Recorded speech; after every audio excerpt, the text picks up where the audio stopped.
Bonjour à tous, je suis Corentin Patrijon, journaliste chargé des sujets économie et énergie à la rédaction de Bâti Actu. Je vous retrouve pour la suite des éditions spéciales du Mondial du bâtiment en 2024 depuis le stand de Bâti Actu Group, Hall 1 B103. On va maintenant parler énergie, plus précisément énergie renouvelable, mais pas forcément des filières auxquelles vous vous attendez. Parce que oui, généralement quand on parle de NR, le solaire et l'éolien ont tendance à truster les débats, mais pourtant il existe bien d'autres filières qui se font plus discrètes, ou plutôt dont on parle moins souvent que les autres. Une situation d'ailleurs plutôt injuste quand on y pense, parce que ces technologies peuvent être matures, maîtrisées de longue date, ou en plein essor avec de nombreux investissements des industriels et même des coups de pouce des pouvoirs publics. Pour en parler, j'accueille avec plaisir Alexandre Rutsch, délégué général du syndicat des énergies renouvelables, le CER. Bonjour monsieur, merci d'avoir accepté notre invitation. Merci d'être avec nous aujourd'hui. Pour commencer, j'aimerais qu'on parle un petit peu de la géothermie. Alors la géothermie, pour faire vite et simple, donc c'est récupérer la chaleur du sous-sol via deux types d'installations, deux familles, les installations dites de surface et les installations dites profondes. Mais c'est surtout une technologie qu'on connaît depuis longtemps en fait. Tout à fait, c'est une technologie qu'on connaît depuis longtemps et qui a beaucoup d'avantages. Le premier, c'est qu'elle est disponible à peu près partout sur le territoire, en tout cas pour la géothermie de surface, puisqu'on peut à peu près tout un chacun équiper son bâtiment d'une pompe à chaleur géothermique. Le deuxième, c'est qu'il y a une ressource qui est importante. Il y a un chiffre moi, que je trouve toujours intéressant, c'est qu'il y a 99% de la masse de la Terre qui a plus de 1000 degrés. Donc, c'est quand même une ressource qui est disponible facilement, dans la durée, et donc qu'il faut exploiter. Alors en France, pour l'instant, vous l'avez dit, on connaît cette énergie depuis assez longtemps. Néanmoins, on patine un petit peu. Il y a un plan gouvernemental, on pourra y revenir si vous voulez, qui a été mis en place et on espère pouvoir accélérer. Mais en tout cas, c'est vraiment quelque chose auquel il faut qu'on pense davantage dans le secteur du bâtiment individuel, mais aussi collectif. Oui, effectivement, c'est en 2023 qu'un plan d'action pour déployer les packs géothermiques avait été lancé par, je crois, Agnès Pannier-Runacher, qui était alors ministre de la Transition énergétique. On en est où d'ailleurs de la mise en œuvre de ce plan? Alors c'est un plan qui est piloté par plusieurs acteurs, mais avec un pilotage central par l'ADEME et qui couvre en effet différentes dimensions, la géothermie de surface, la géothermie profonde. Il y a toute une série d'actions, ça serait un peu sans doute long et laborieux de revenir sur l'ensemble d'entre elles. Mais en tout cas, il y a une vraie volonté d'accélérer et d'identifier les goulets d'étranglement, puisqu'on observe une accélération, notamment à la faveur aussi des événements plus récents sur l'énergie, la crise énergétique, la guerre en Ukraine. Tout ça, ça a quand même déclenché une forme de prise de conscience. Donc on commence à avoir une filière qui réaccélère. Comme elle était un petit peu en stagnation les années précédentes, eh bien, il faut réarmer la machine, notamment par exemple sur le sujet des foreurs, qui est un des goulets d'étranglement qui est identifié dans ce plan d'action. Le métier de foreur. Le métier de foreur pour tout simplement réaliser les forages qui sont nécessaires aux installations géothermiques. Et puis ici, dans le bassin parisien, on observe une vraie dynamique. Il faut voir que pour un bâtiment de bureau aujourd'hui, la géothermie, c'est une vraie solution. Il y a le bassin du Dogger qui est sous la région parisienne et qui est une vraie ressource. Et ce qui est important et intéressant aussi pour la géothermie en lien avec le bâtiment, c'est que ça peut produire à la fois évidemment de la chaleur, mais aussi du froid, soit à travers tout simplement une pompe à chaleur réversible, mais aussi à travers le géocooling, qui est en fait une manière d'aller capter directement le froid du sol pour le réinjecter dans le système du bâtiment. Donc on espère que cette filière va être accompagnée, notamment dans les dispositifs, on y reviendra sans doute, MaPrimeRénov', qui sont importants pour la pénétration de cette technologie, parce que vraiment elle a énormément d'avantages. Elle est silencieuse, elle n'est pas visible, elle produit de manière très stable dans le temps. Par contre, évidemment, c'est un coût d'entrée qui est plus élevé. Il y a des travaux de forage, on l'a dit, à réaliser, et des travaux d'installation. Et donc, c'est un peu là qu'est l'enjeu aujourd'hui. C'est comment est-ce qu'on arrive à couvrir cet investissement initial, parce qu'ensuite, on a une chaleur ou un froid qui est produit pendant des dizaines d'années à un prix qui est connu à l'avance. Et ça, c'est quand même un élément essentiel, d'ailleurs, pour les autres énergies dont on parlera peut-être tout à l'heure. C'est le vrai sujet en termes de pouvoir d'achat. Quand on veut se chauffer aujourd'hui, avoir une chaleur dont on connaît le prix pendant des années à l'avance, c'est quand même un atout absolument essentiel. Alors justement, vous parliez d'investissement à l'instant, il y a une autre industrie qui met les bouchées doubles pour se faire une place dans la transition énergétique, c'est l'industrie gazière et ses gaz renouvelables. Là, pour le coup, on est sur une filière qui est encore en train de se structurer, mais qui possède un vrai potentiel. Oui, alors moi j'ai coutume de dire que les gaz renouvelables, c'est un peu le couteau suisse de la transition écologique. Ouais.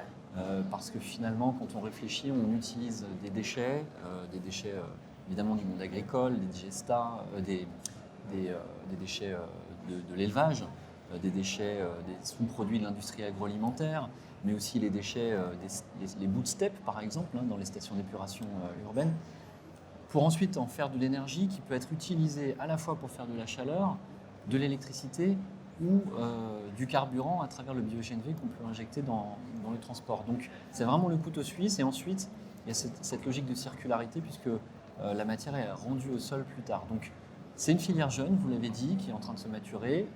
On a commencé à voir vraiment cette filière émerger dans les années 2010. Aujourd'hui, c'est à peu près 2,5% de la consommation de gaz en France qui est d'origine renouvelable. Il y a des objectifs très ambitieux. Nous, au syndicat des énergies renouvelables, on considère que d'ici la fin de la décennie, on pourra couvrir à peu près 20% de la demande française de gaz à travers des gaz renouvelables. Pour vous donner une idée, c'est à peu près la quantité de gaz qu'on importait à la Russie avant la guerre en Ukraine. D'accord. Donc on est capable de substituer finalement ces volumes à travers des gaz renouvelables. D'accord. Une autre filière dont vous avez touché deux mots tout à l'heure et qui mérite qu'on s'y attarde, c'est la biomasse, le chauffage au bois. Parce que, alors on en parle déjà assez régulièrement de cette filière pour le coup, parce que plus de 7 millions de ménages français se chauffent déjà aujourd'hui au bois. Vous parliez aussi, je fais la passerelle, vous parliez aussi de MaPrimeRénov' tout à l'heure. Là pour le coup il y a des inquiétudes qui se font jour justement par rapport au périmètre d'application de MaPrimeRénov' par rapport au chauffage au bois. Oui, tout à fait. Le chauffage au bois, c'est à peu près 64% de la chaleur renouvelable qui est produite en France. Donc on est en train de parler de la première source de chaleur renouvelable en France. Vous l'avez dit, un peu plus de 7 millions de ménages qui l'utilisent. C'est une chaleur qui est extrêmement compétitive. Donc là aussi, dans la ruralité, le lien avec le pouvoir d'achat, c'est un élément essentiel.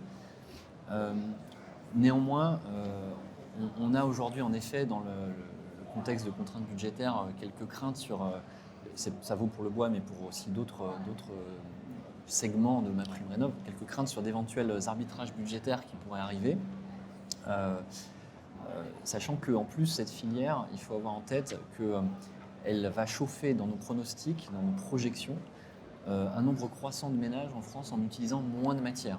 Puisqu'on le voit, nous on l'observe bien sur les appareils qui se vendent aujourd'hui sur le marché, la taille des appareils diminue, les maisons finalement, je parle de la maison neuve c'est évident, mais aussi dans la rénovation, eh bien, consomment moins d'énergie, c'est des tendances quand même qu'on observe.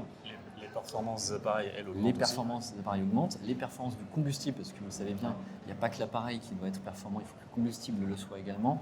Donc on a toute une filière, vous l'évoquiez, qui se structure en France, notamment autour du bois bûche de qualité. Et tout ça, ça permet de consommer moins de matière.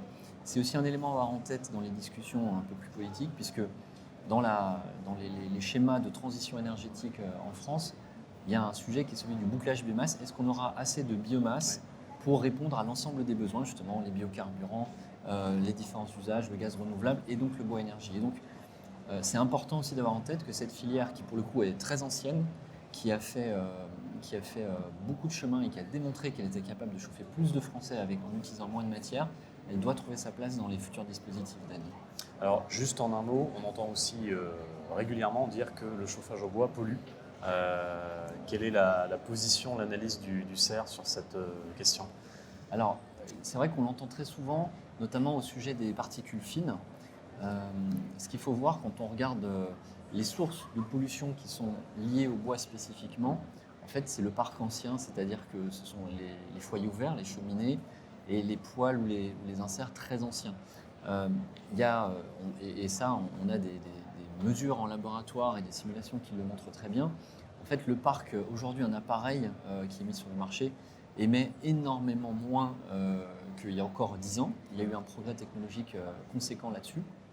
Et puis, il faut voir que dans les discussions sur la qualité de l'air, souvent dans la presse, on retient le chiffre en émissions. Le bois, c'est X% d'émissions des particules fines. Nous, on pense qu'il faut aussi communiquer davantage, comme le fait le gouvernement au moment des pics de pollution, c'est-à-dire l'aspect réellement sanitaire, c'est la mesure des concentrations. On a fait un travail important de mesure des différentes sources Atmo en France, donc c'est-à-dire des données du terrain, et on voit que les concentrations qui sont liées au chauffage au bois sont bien inférieures aux émissions. Ça veut dire que ce n'est pas parce qu'il y a une émission à un moment donné d'une particule qu'elle est nécessairement se retrouve ensuite dans la concentration de l'air qui est réellement respiré par les Français pour toute une série de raisons météorologiques mais autres. Donc voilà, on souhaite qu'il y ait un double regard qui soit porté. Les émissions, ça reste un sujet évidemment important de regarder le sujet par les émissions, mais il faut aussi le regarder sous l'impact sanitaire qui est celui des concentrations.